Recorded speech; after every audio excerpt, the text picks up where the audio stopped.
Hi, everyone. Welcome to Umra Reads discussion of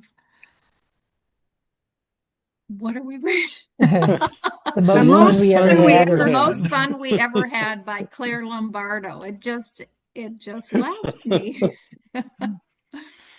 Um, Quite a long read. I think 500 pages, if I'm not mistaken. 625, really. Yeah. So who would like to lead off? Well, I don't Well, mind saying, yeah, why don't you start? Because you were going to, in the well, beginning. so Stephanie, you recommended the book. And anyway, I started reading it, and there's sort of a wince factor because it's a family of uh, four daughters and their parents, and also a son that is discovered. And there's always sort of a wince factor. Everybody's saying the wrong thing, doing the wrong thing. And for a while, I didn't think I was going to be able to get through it. I thought every chapter is going to be the same way. But there's something compelling about the writing. I kept having to go on seeing what's going to happen, especially to young 15-year-old Jonah. And he gets sort of tossed around, and but you're rooting for him from the beginning, and so that kept me going all 625 pages. Yeah.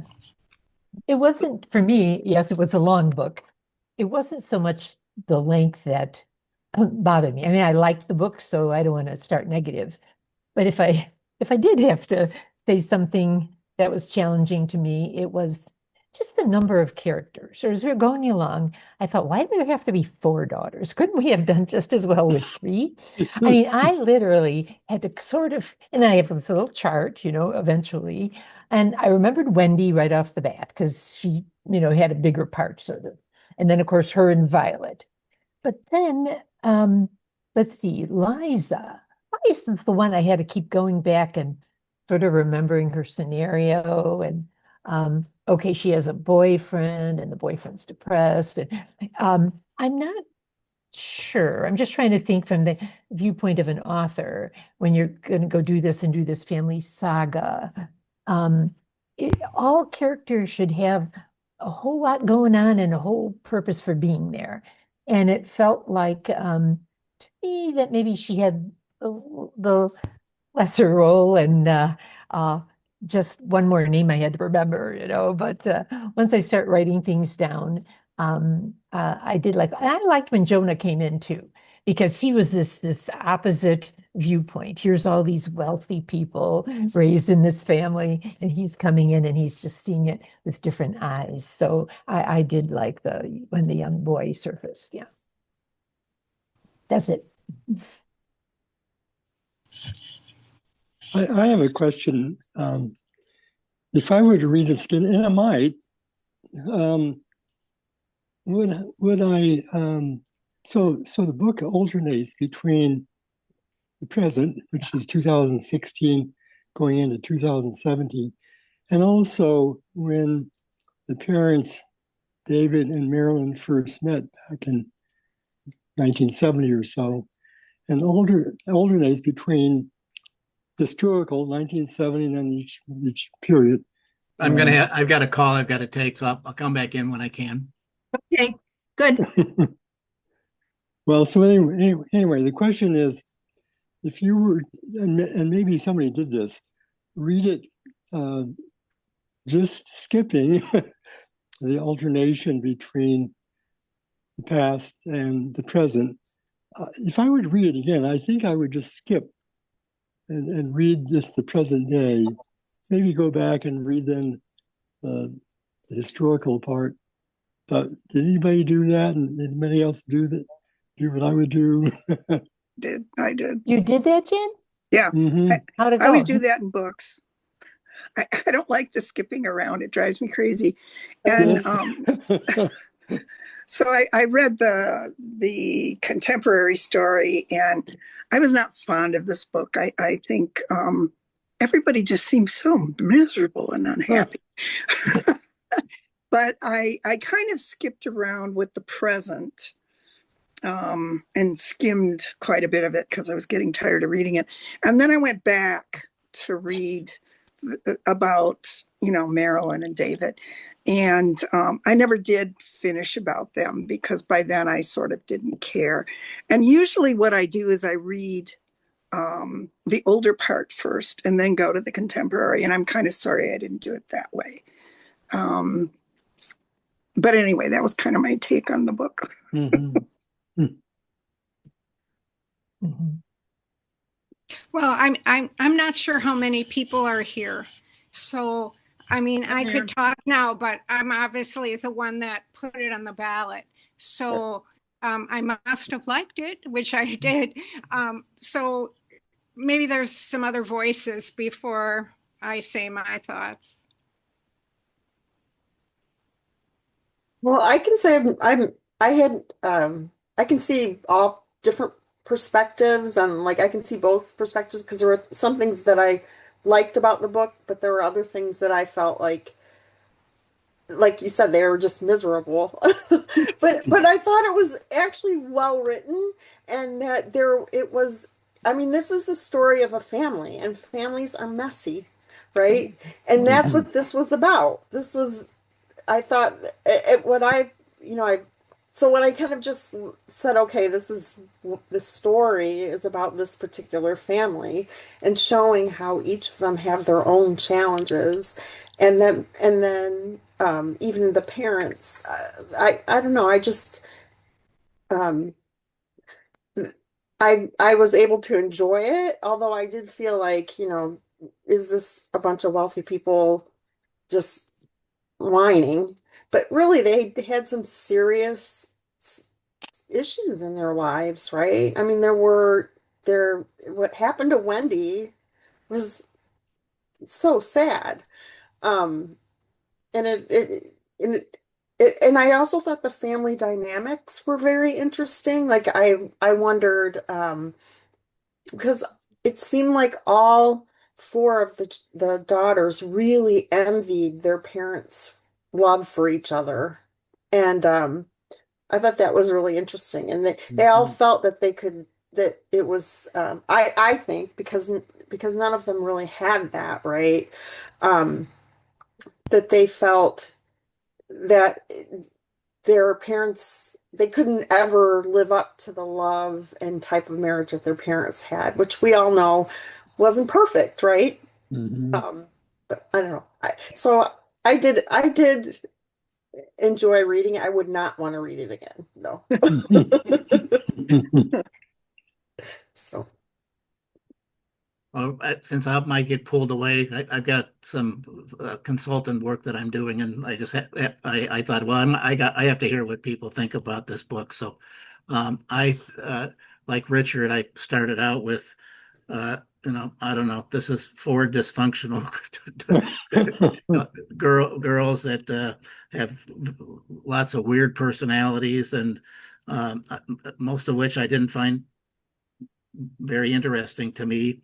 I rarely put down a book that the length of the book doesn't bother me, but I got through about 120, and even the parents, they're a little more normal than what the girls were, but they weren't uh, they weren't perfect either, as somebody said. There was lots of profanity, which I didn't think was necessary. Mhm. I what not in a minute, yes.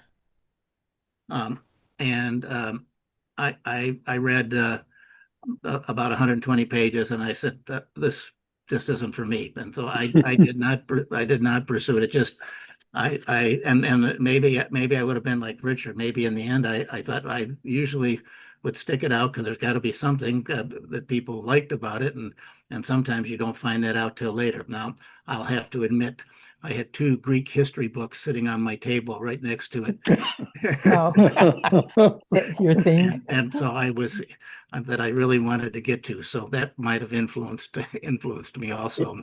And by the way, I recommended one to Sharon already that I probably will bring. Actually, they're historical fiction books like I like. So that might have influenced my. But I just that I just this seemed like four girls that I just thought were too weird for me, and I couldn't convince myself to stay on. So, but I wanted that's why I joined today. I wanted to hear what others said. I said, I'll come on for about 15 minutes, and so I'm pleased to hear that others stuck with it, and I can listen for a couple more comments. But that's my thoughts, and this person that called me is going to call back shortly, so I'll stay on for a few more minutes, and then I'm going to have to leave. I agree with you, Al. I'm sort of upset when people who deal with the public use profanity. Like Violet, she's a lawyer. She shouldn't be using profanity. But modern fiction tends to do that, doesn't it? I don't know why. This just, I mean, Professors shouldn't be doing that either. Yeah, there are lots of books that have some, but this one seemed to overdo it to me. That didn't really, I don't know, maybe that was added to what the character was, but that if that was the case, that was another reason why I didn't like the characters. Well, if they're going to make it into a mini series, I think the profanity is almost a must, because it seems like any of the series that I watch on Netflix or Prime, um, you're just inundated with Yeah. profanity every other scene. So I was thinking perhaps there was a she was They're making this into a miniseries? Are you being serious? no, Are you- I just felt like that was Oh, what they okay. were doing. Yeah. Now, I don't know if it, it could easily be they Yeah. may, I was like, I hope not. but when I don't mind books that have length, but when I am going to invest in a lengthy book, a lengthy read, I really want it to be powerful and move me Now Cindy's calling me, so I'll be back. and move me. So, um, I thought that the number of characters was excessive, and I wasn't sure that they were developed to the point where it was so important to have that many points of view trying to tell a very complicated family saga. Um, and I guess maybe it's maybe the writing was to help us all feel not so bad about our families when we have dysfunction hither and yon. Um, so it was an okay read. It was interesting. I thought that um, she did a decent job of telling the story. I think she's a fairly young author. But I wondered if it could have been done more with fewer words and fewer pages and a little more power in the writing. And I think she could have, and the author could have emphasized maybe a little more sort of the difference between the way the dad approached things and the mom approached things, particularly with the girls. There was something about when Wendy was young, and really young, and was like biting her, the mom, and then the mom got to the point where she felt, I'm really afraid of this child. And yet she looked at David and he didn't seem to have that going on. And, just their approach to things, or when Jonah came to live with them, it seems like David was the one. Well, it was a guy thing too, but Jonah liked to go and help work around the house or out with the trees, with David. And I would have liked to have seen maybe that relationship develop more. And then in contrast, the Marilyn relationship, she was more of the rule setter, and that's not a wrong thing, but I just thought it would be, kind of interesting along the way. There was the part where the mom was talking to the three girls, the older girls, and then the youngest one came in and she sort of said, "Hey, we're just having girl talk here," as if Grace was eliminated. It was and more complex. And I sort of wish then the dad would come in and you could kind of see that often there's a good guy bad or good cop bad cop, and maybe not quite so dramatic, but just different approaches and how the kids responded to that too. So Susan, you're adding pages. Well, we could subtract a few. We could subtract one of the daughters in the first place. That gives us pages to work with, and then be a little more intense on that. No, I'm not trying to add pages. So I see Pat Butler. Pat, are you around? I am. I'm here. I looked up Claire. What did you think, Pat? Because this was one of the books that were drawn in that same, there were 7 or 8 books, and I think 5 of them, were a drawing because there was a tie, and one of them was the books that went to war that you've been nominating. I felt bad about that, but anyway, so It's okay. Anyway, well, I started it. I got to page 90. And I kept looking for the most fun we ever had because I looked at that title and said, "Oh, that should be a good book, the most fun." But it didn't. And then when they introduced the child, the love child or whatever it wasn't a love child, but anyway, a child. I just thought about all the trauma with the family and everything that was going on, and how it was her child, but now she had a husband and 2 small children, and what that was going to do to the family. And I got sidewinded to another book.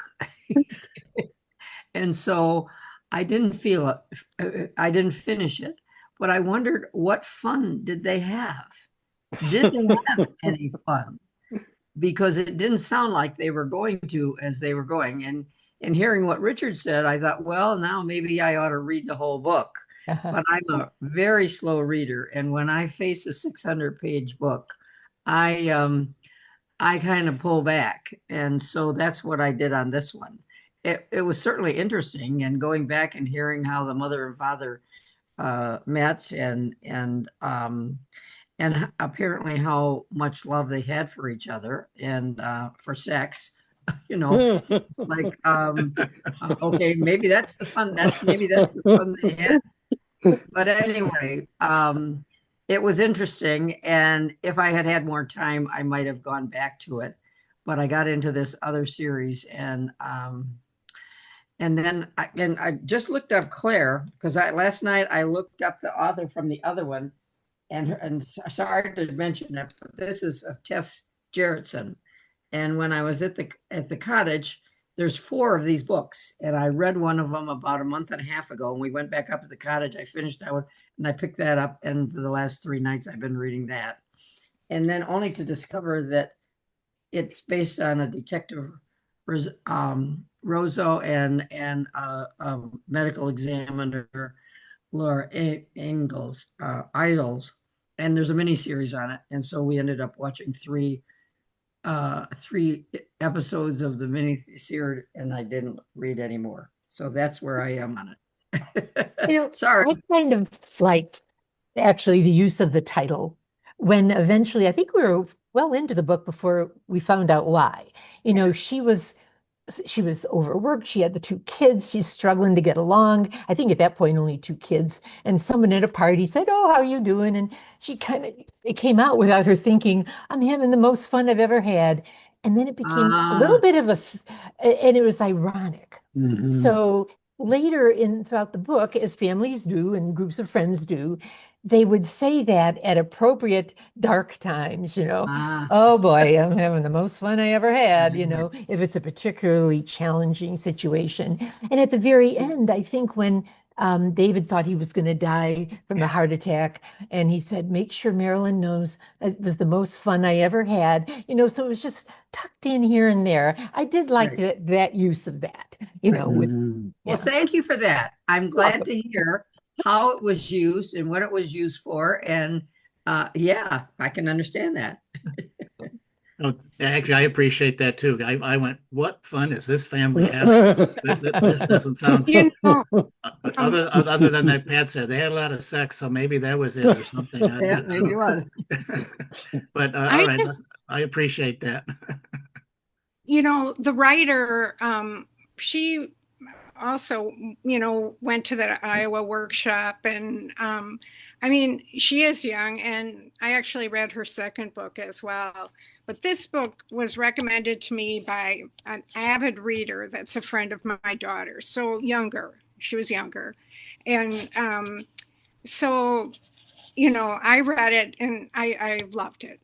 And it's funny because so many of you loved that first one, Theo of Golden, and I really dislike that book for the reasons that, I expressed at the meeting. And that's kind of shows what, a group like ours is. But the things I loved about this book, I loved the way it was written. I liked that, I had to figure out where I am right now. We're a little bit farther down the road, or we've picked up here. And I liked that. I thought it was so well written and sensitively written. And to expand on Diane's point, I think it was the story of a family. And maybe it's because of my age now. I don't know, that I appreciate it all the more.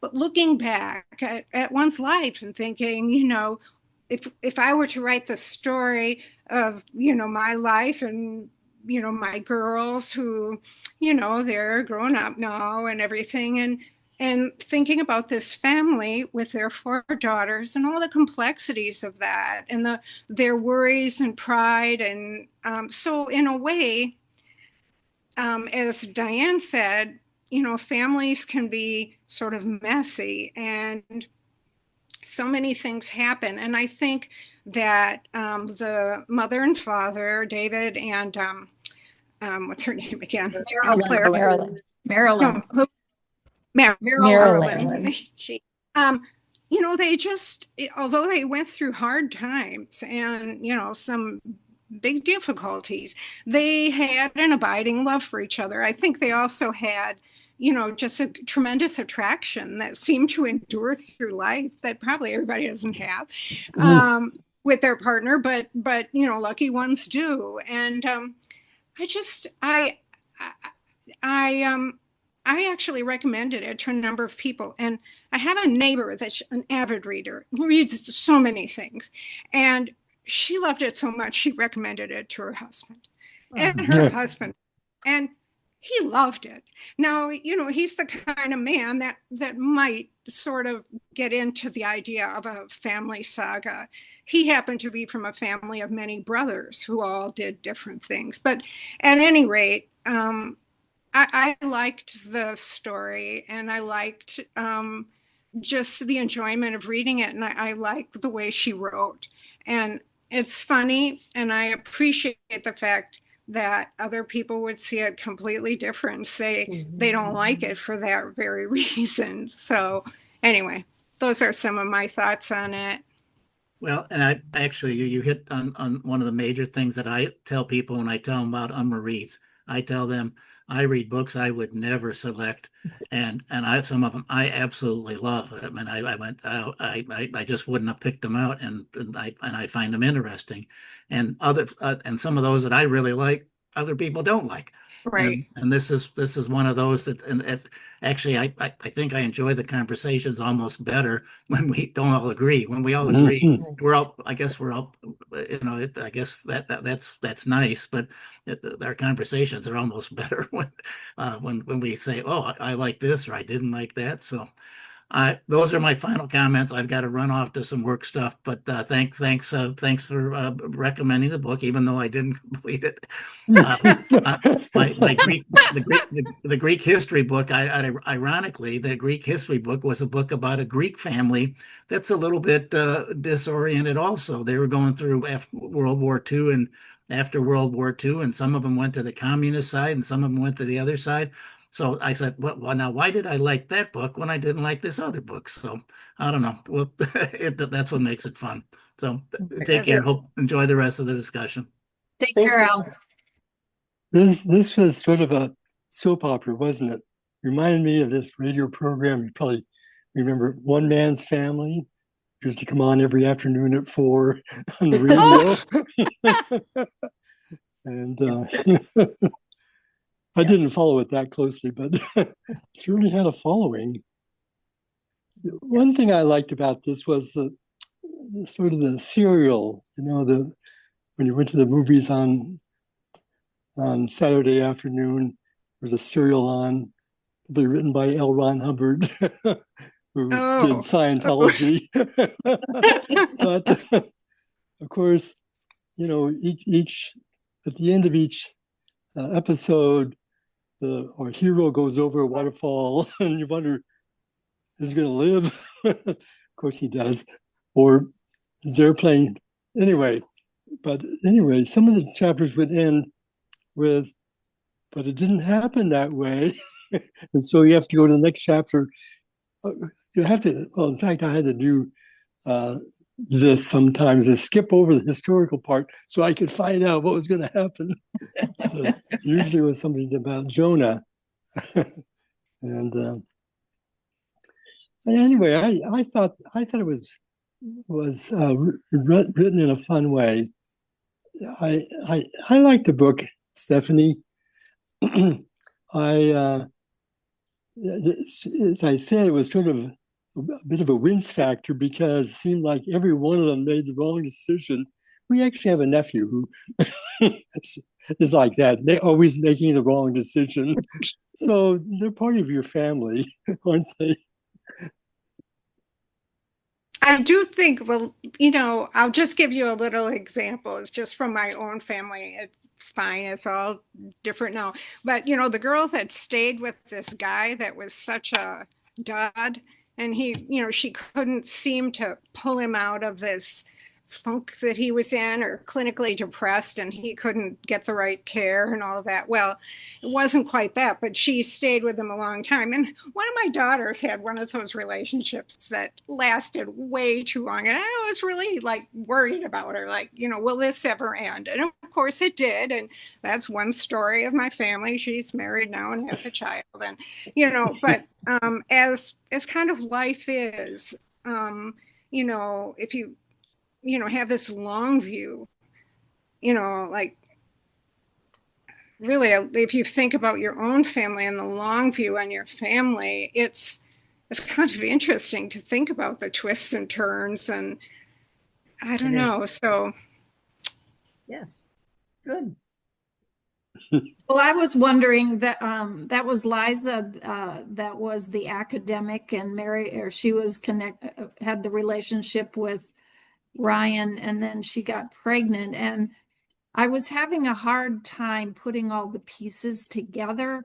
Like this smart lady, she was tenured by the time she was 32, and then she was in this dud relationship, a very dysfunctional relationship, and then she's pregnant. But maybe that's life. Maybe that's how things happen. I think people don't always become, combined with or married to someone who the world might say, boy, that was a good choice, or boy, we can see how that came together. Sometimes it does, but I think it's true. We didn't get enough, we really didn't get enough of what attracted her to him. Sometimes even if you see a dysfunctional way, was she seeing herself as the caretaker, the savior? Hard to tell, or hard for me to tell. But I so would Susan, at one point, that. she says he's the smartest person she ever knew. And, Really? and so that, I think that it was the attraction. Of course, he was smart only during video games. Yeah. But Yeah, we just didn't see how, or I didn't see how smart he was. You know, what evidence did we get or whatever? I'm sure it was there, but somehow the author glossed over it a little more, yeah. that I didn't really understand it. And I And then wondered she if it had that wasn't just flaming an affair. Yeah, yeah. I'm sorry. say that She, again, Stephanie. she had that flaming affair with this other professor, and it kind of, I don't know, like what exactly, prompted this, but some kind of whatever Yeah, she turned longing. into a nymphomaniac, but Brian wasn't up to it. So she had to transfer her feelings for another guy. Right. Yeah. But it was just temporary. She was able to cut it off. her life her life reminded me of a friend that I have who is just brilliant in school and with her degrees and everything, but in real life she's just not street smart. And this reminded me of so much of what I've seen happen in her life. And somebody that would write about it in a book. There've got to be a lot more people out there, I guess, that are like that. Yeah. So I was trying to picture in the author's mind when she sat down to write this book, and not just her, but almost any author.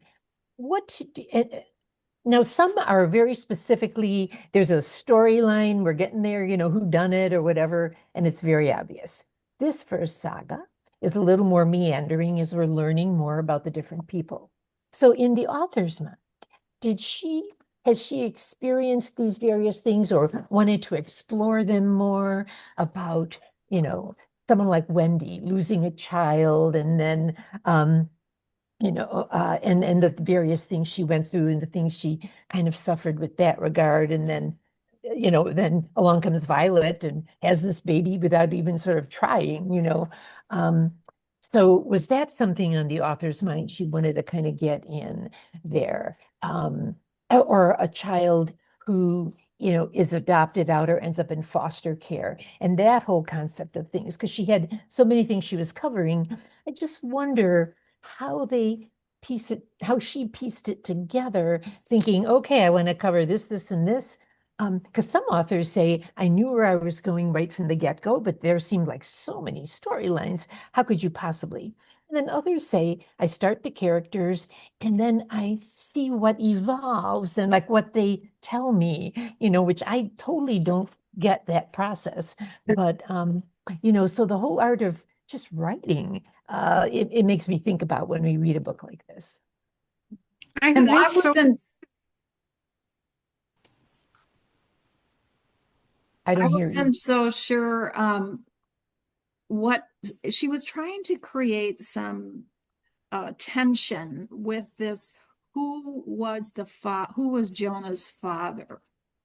And I just wasn't sure for me, she didn't succeed. She had this tension built up, and then at the very end, it's just one of Wendy's boyfriends, Yeah. and it didn't have the impact that I thought it should. I was expecting, I don't know what I was expecting, but I was kind of let down.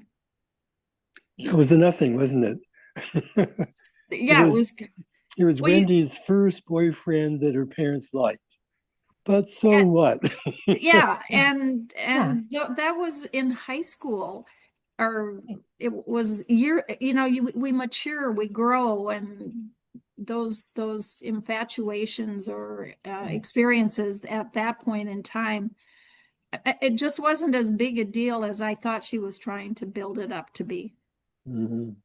The only thing that did for me was that it in some ways explained why Wendy was always so sarcastic to Violet. I thought a lot of her comments to Violet were just so sarcastic and cruel. And that once I learned that about the father, it helped me to understand. I didn't think she should act that way, but it helped me understand a little bit why she acted like she did. Did Wendy know that at the beginning, or was that revealed only toward the end?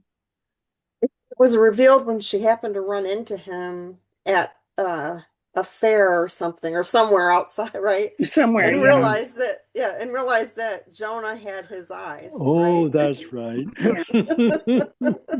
So he's the father. Mhm. But I think no, I mean certainly the two oldest daughters had an interesting relationship. It was, and I have two half sisters and a stepsister, so I've never had a full sister relationship where I've been with them since, you know, and they were very close in age, I think, as well, right?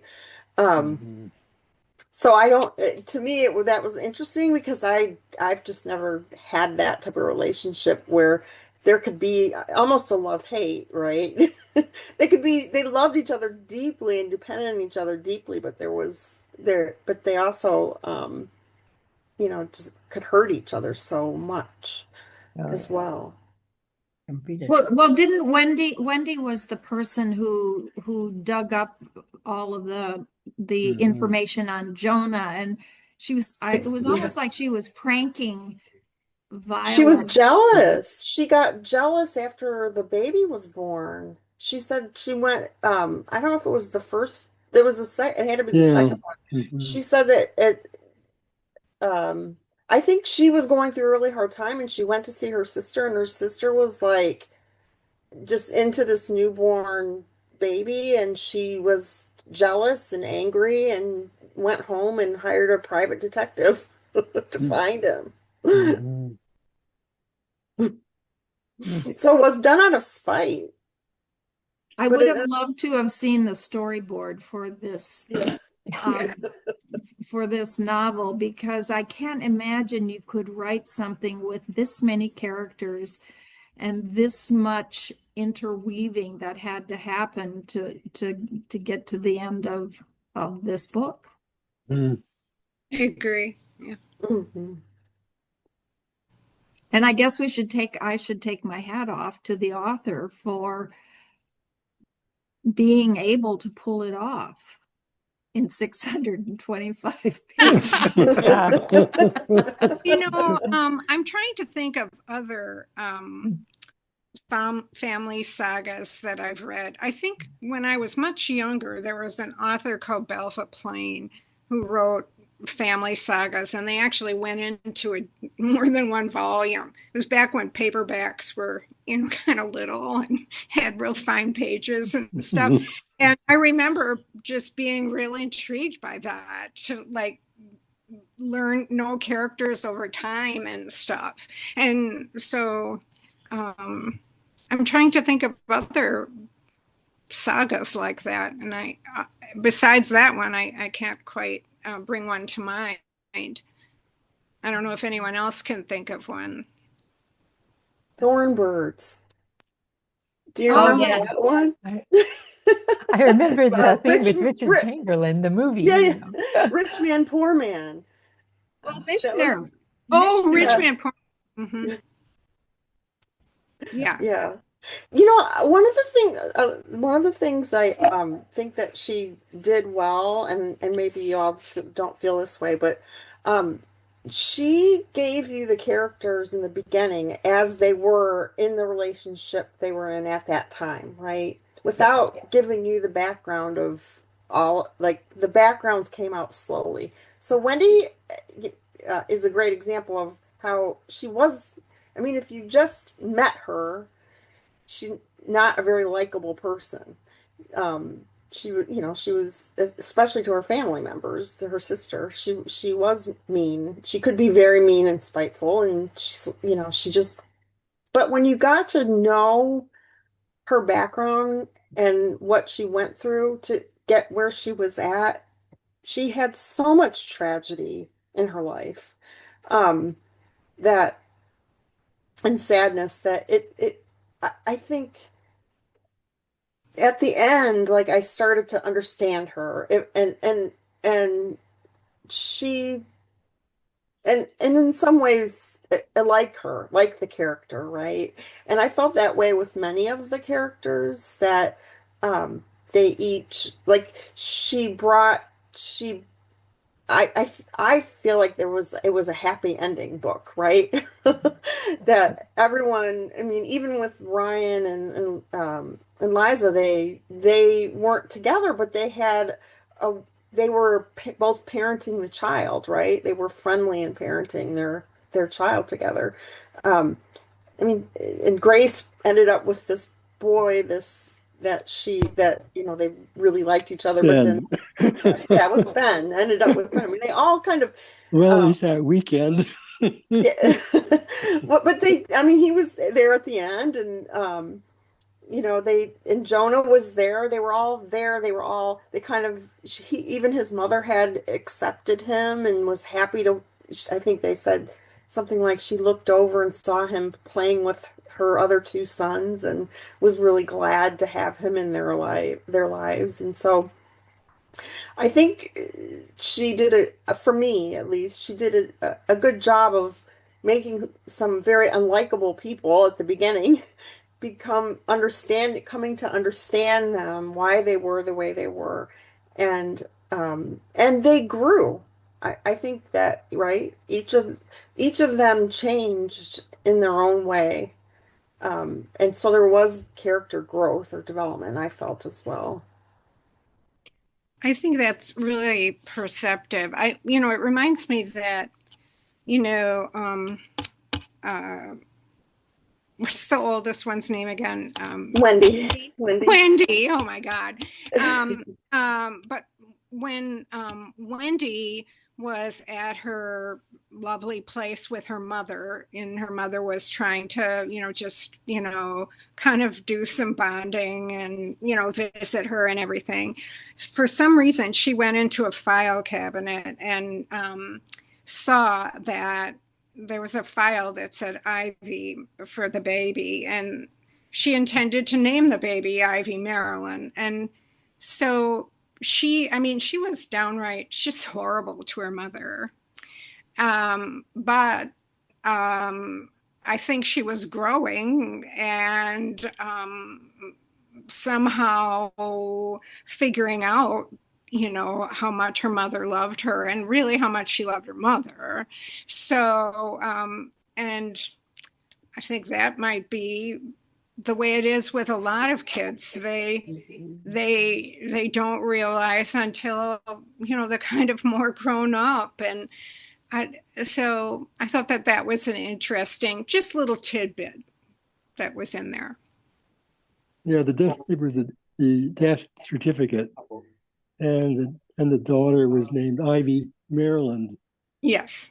whatever the last name is. So she was, but I didn't like Wendy from the beginning. No, she was not likable. Because, when Violet was pregnant, she turned to Wendy, and Wendy, I sort of thought Wendy wasn't really that altruistic. What Wendy liked was sort of conning the parents, that after all, she was living in Chicago, Hyde Park, but was pretending to be in France on study abroad. I think that's so Wendy liked that idea. But anyway, that was just my feeling about the other thing. I mean, it was sad that her daughter was stillborn, but as the parents said, Wendy would only try things once, so she would never try to be pregnant again. And maybe she couldn't be, but Miles didn't die that quickly after that, did he? I mean, she could have tried again. Yeah, yeah. I think they had, right. She could. I think she could have. Yeah. Mm. Yeah. But her mother called her a sociopath. and everybody agreed that she liked to press buttons. Oh, yes. And there was a lot of pretending going on in, like you just, had said they were pretending she's in Paris when in fact she was right at their house having her pregnancy. And then, of course, Grace is telling them she's in, was it law school or something? She couldn't even come home for Christmas because she didn't want to see them in person because it'd be too hard to carry on the lie. I believe towards the end, though, she did tell them, did she? Yeah. It seems Yes. like somehow the truth was coming out, and the parents were told about the Paris lie, and so there's always kind of a relief. And I think Marilyn in particular was thinking, why couldn't they talk to me? Why did they have to lie about Paris? Why did she have to lie about Yeah. not being in law school? Mhm. Not realizing, parents just don't realize sometimes the their persona and what the kids might be afraid of, telling them. And then one other thing I did like was at some point Violet had said something nasty to Wendy, and Wendy was complaining to her mom, and the mom said, was sort of taking Violet's side and just saying, just keep in mind, Violet's doing the best she can. And it's always a good thing to realize, I think, in times of stress and when people are stressing you out, or why the heck did they do that, or why they do that to me? Always in retrospect, we're doing the best we can. And maybe in retrospect, we wish we did something else. But for the most part, unless we're being spiteful and really trying to be mean to someone, it's just a struggle. Life's a struggle. Yeah. Well, so Grace didn't exactly lie at the beginning. She Right. was getting turned down by law schools, and she's now working her way down to the University of Oregon. And the letter came, and she said there was a small envelope, so she guessed it also was she didn't get in, but it was her sister Violet or Liza called and said, I just got tenure. How are you doing with law school? And she said, Grace said, I just got the envelope today. She didn't open it yet. And that implied that she got in. Well, actually, she knew it was going to say rejected. But she hadn't opened the envelope when Liza called. So didn't start out quite as a lie, just as hope for the future.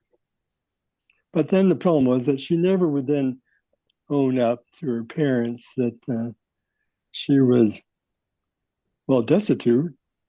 Right. And didn't get into any law school, not even the University of Oregon, where my former son-in-law went to. And what about the symbolism of the ginkgo tree?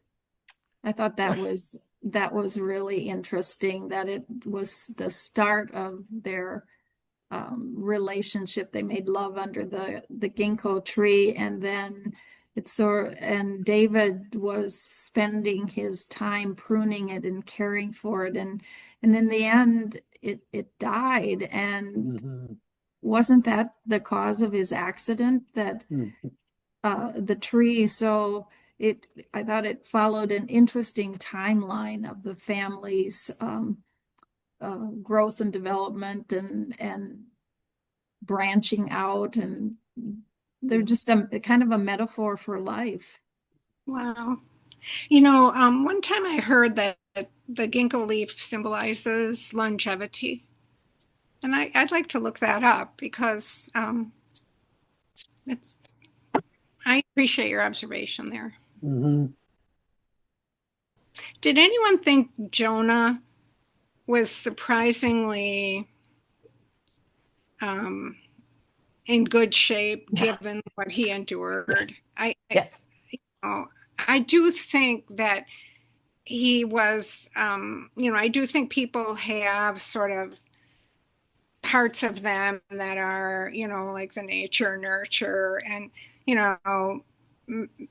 perhaps he was resilient. He must have been, but just given his loss at an early age and of the family that he adopted him, and then kind of enduring the even going to a home at one point, like a multi-resident home, and then sounded like the last person that had him was a little kooky, but very nice and cared about him. And so he seemed he seemed a little nervous, like he wanted to be with the Sorensens as he got to know them. Like it was a really great place he landed, but he seemed to know the right thing to say a lot of the time in a way that the wrong it's thing. hard for me to appreciate for sure. So I think Mhm. that character, I don't know if he's exactly believable, given all he endured. Yeah, that's a good point. Mhm. I agree. Although my daughter's adopted. I adopted her when she was 23 months. So I read like crazy about all the adoption literature. This was years ago. And uh, just to try to apply it to this, I agree he was very well adjusted, but I guess, that first couple years when he was adopted, and they did say a couple of times it was a caring and loving family. Unfortunately, they were killed in an accident. It did sound, I don't know why he went to a few foster homes, but it didn't sound offhand like anywhere abusive. And I guess if a kid can get some support, the earlier on they can get it. And of course, that's why they were recommending adopt the kid, as early as you can. And I'm thinking, oh my God, it's 23 months too late, that kind of thing. So perhaps he got enough basic love and support to get a little bit of self-confidence and whatnot. But I do agree, it was interesting, particularly later on. There he is with Violet. He meets her two biological children now. I forget their names, Will and something. Eli. Wyatt and Eli. Why? There you go. And the older ones show that he really wanted Jonah to come too, and Violet said no. And then Violet ended up forgetting it, and Jonah went and saved the day. So you could really, that made me think, Jonah very well could have been resentful of those two younger kids. Boy, she gave me away, but she kept these two kids, and that's not necessarily unheard of as far as if a very young person or unmarried gives their first child away and then perhaps in a more stable situation goes on. But that other one, the earliest one, will often think, what was it about me that they didn't keep me and they kept these others? So, I wouldn't have been surprised if he had the opportunity to go and save the day and didn't, to be, to kind of get back at the family, get back at Liza, or, get back at this boy for being loved more than him. I'm making a whole new scenario here. And I liked the way Jonah was. I liked that part, but I think it would have been equally believable kind of either way, depending on what sort of point she was making, or making him struggle a little more to just adapt to this whole thing he walked into. Yeah. Yeah, I think I agree. It's like he was treated as a superhero. Yeah. That in spite of the fact that he had a very bumpy life, he still was a sweet kid. And it actually took his problem was he took responsibility for everything, didn't he? He was sort of felt responsible for his grandfather falling out of the tree and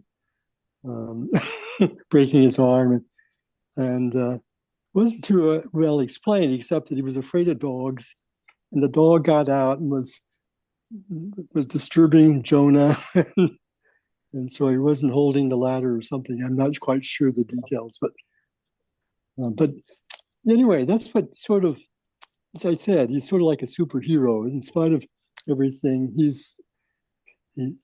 is able to move on, and I mean, I think there's people in the world that are incredibly resilient, and it's a little bit innate. And maybe, as Susan said, he got a good start from the couple that had him as a baby and toddler or whatever.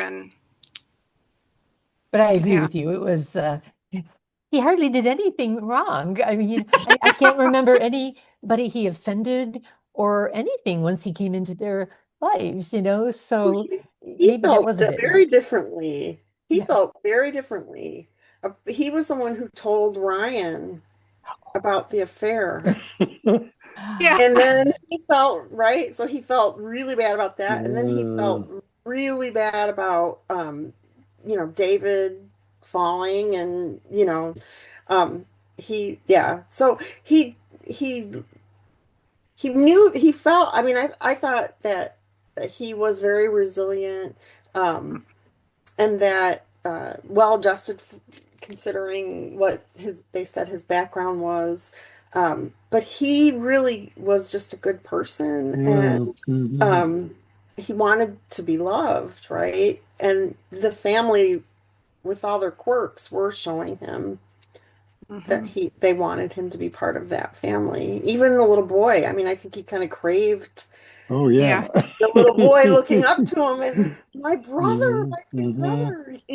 He also took the car. Liza had Yes, a in right. judgment.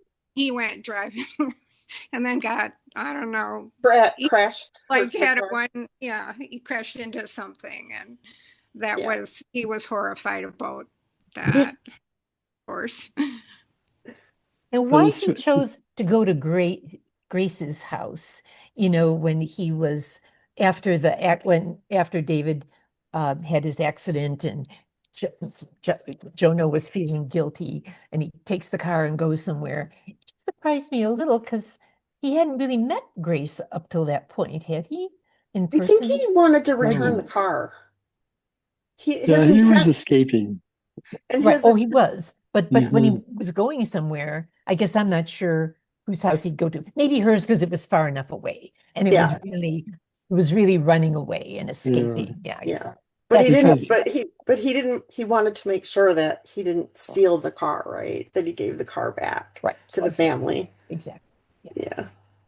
Yeah. well, after he kept putting his foot in his mouth, like with Ryan, he was sort of led on by Ryan because Ryan said, "Oh, we've been married for 10 years." Oh, have you been married for 10 years? Well, we're not really married, and Yeah. so Jonah said, "Oh, so it's sort of an open relationship." Yeah. No. And Oh you boy. each see other people? No, no, not that. Right. Right. And that's But it sort of, Good. sure energized Ryan. Like suddenly, yeah. he would do something. He was going to get out of that and he was going to go and work up in the Upper Peninsula with a friend and Mhm. do something. So I don't know. I So that part was had it. good. Yeah. Right. Mhm.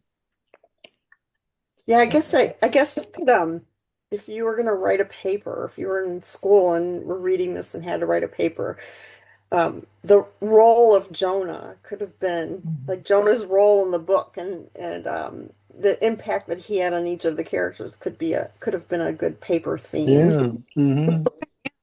That's That's true. right. That's a good point. Yeah. So I like the writing, but here's my question. When you look at the end, she has all of these acknowledgments. All these people helped her. The question is, did what was the book like before all these people helped her? And I don't Well, think I'd looked she at had a them. lot of pages to thank people for. Yeah. Yeah. yeah, Yeah. Yeah.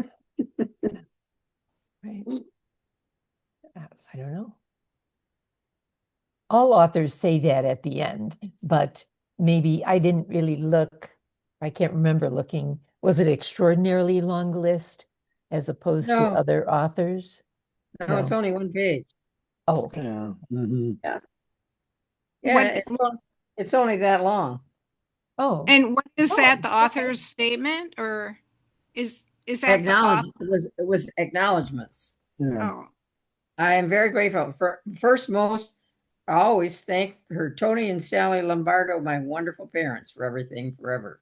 There you you know. go. Well, they Yeah. might have been role models for, Right. the lead characters Yeah. who were very Mhm. loving. Mhm. And then she thanked 3 people for being advocates, extraordinary advocates a gal could ask for. And then she goes on with the other people, you know, Uh-huh. The Excellers. editors. Yeah. Right. How much do the editors change? Oh. I know that the first Harry Potter book that I read was the American version, and I liked it. I wondered what the English version was like. It was not nearly as good as the American version. So it was that editor, Arthur Freed, or whatever his name was, who was at Scholastic, that edited the book for the American public. It was so much better than the English version I bought in Canada. So the editor really has a strong effect. Isn't that right, Sharon? Yes. What was the name of that book, Richard? Oh, J.K. Rowling, Harry Potter and Harry the, Potter and the Sorcerer's what Stone. was the Sorcerer's Stone? Yeah, that was the Mhm. Harry Potter and what? The Sorcerer's, well, the Sorcerer's Stone. Philosopher's Stone Sorcerers. Right. Yeah. in Canada. Stone of the Sorcerer. That's Mhm. interesting. Wow. You haven't read that? I wouldn't have The- thought to compare The the Sorcerer's two. Stone, the first book? The first Harry Potter book. Yeah. Yeah. Oh, yeah. I've read it. Yeah. But it wasn't that good in the The Canadian version. version was the original version would not have caught my attention. Whereas the American version, I only read the first few pages and I had to read the rest of the book. I think there was because I remember when hearing this that her writing got a lot better as the books went on, and I thought I think there were some people that were wondering if maybe she had some ghost writing happening because there was such an improvement that.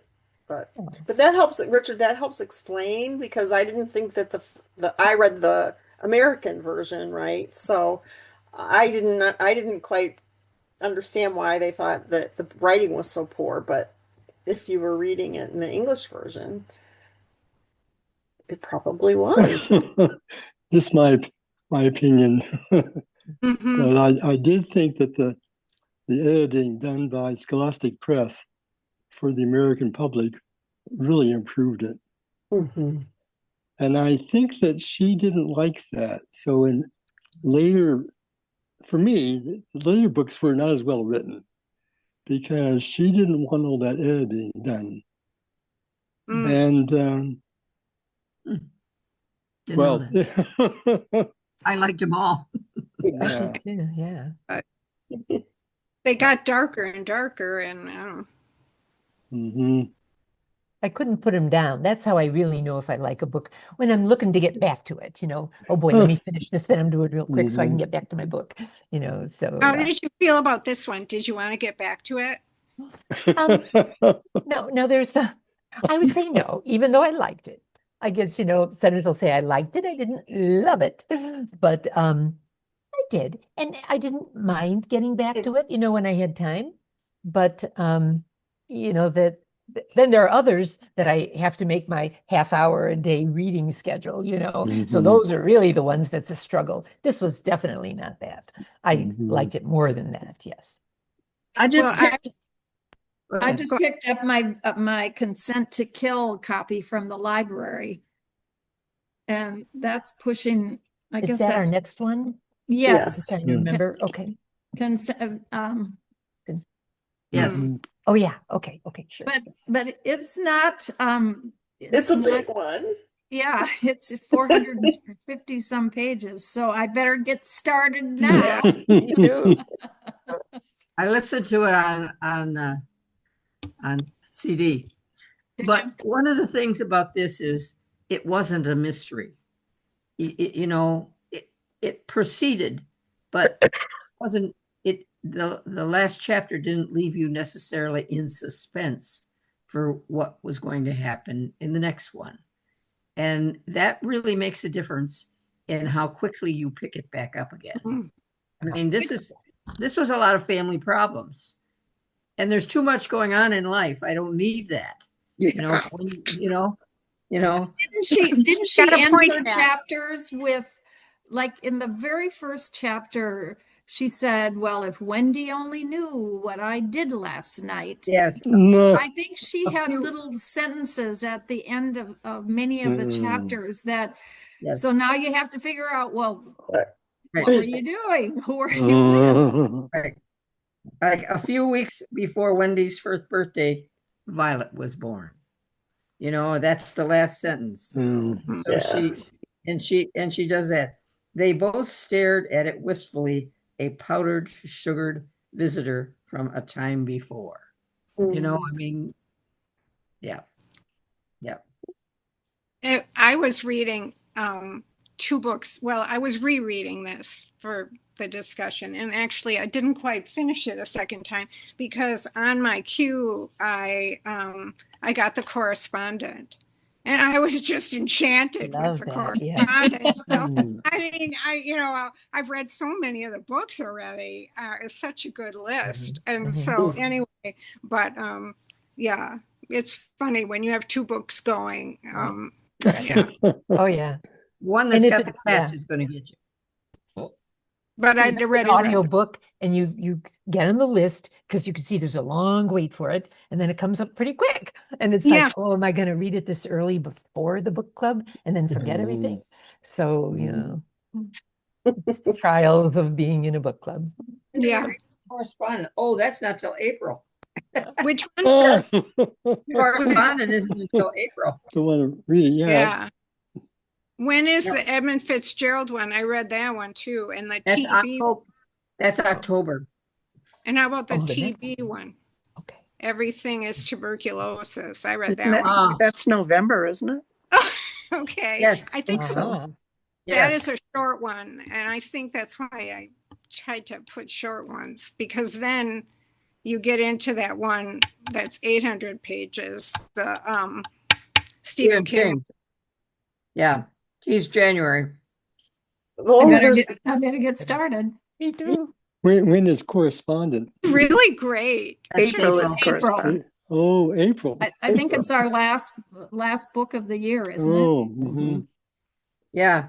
And Which- when the list first came out, I put in for the lovely one, the Theo, the culpability, most fun we ever had, consent to kill, the Gales of November, and all of a sudden I had 5 books here. Yeah. Oh no. So I had to Yeah. send some of them back. But anyway, so yeah. So now I They need were to all do due in 2 less- weeks. or something. No, actually the libraries are stopping and you can renew over and over again. And so yeah, but anyway, I have to get back at it. But yeah, consent to kill is 675 pages. You know, Oh no. it's yeah, a long it's a book. long one. But But I've isn't it, already I read Do you it on- ever, Pat, you listen to them in the car? Like, Yes. does Don like Yes. to listen to them with Yeah, you? well, I have the Gales of November on Audible, and so we're heading for Colorado, and I'm going to start it over again, and we're going to listen to it together. There you But go. yeah, it was fascinating because it talks about talconite, the beads that they load into the freighters, and so we watched a movie on how they load them into the freighters. I mean, the Gales of November is a fascinating book. So I love it. yeah, that's really fascinating. But yes, we listen to them together sometimes. So That's great.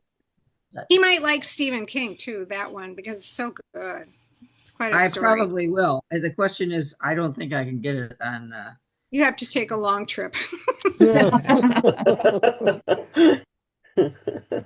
I live a half hour out, so I'm an hour every day. Wherever There I you go. I'm an hour. That's right. So, That'll yeah. do it. Yep. If you can get it on CD. But the lists Right. The lists are so long. When I went to get Lovely One, Oh, that was 53 people in front of me, and Theo for Golden. Mm. So I just bought them. So there you go. I'm fortunate that I can do that. So yeah. Okay, And so we I'm know passing love next, on all around.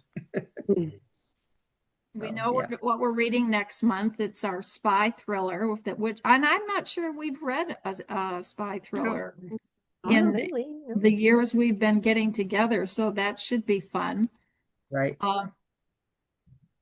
And by Vince Flynn, Consent to Kill. Any other comments before I stopped our recording? Nope.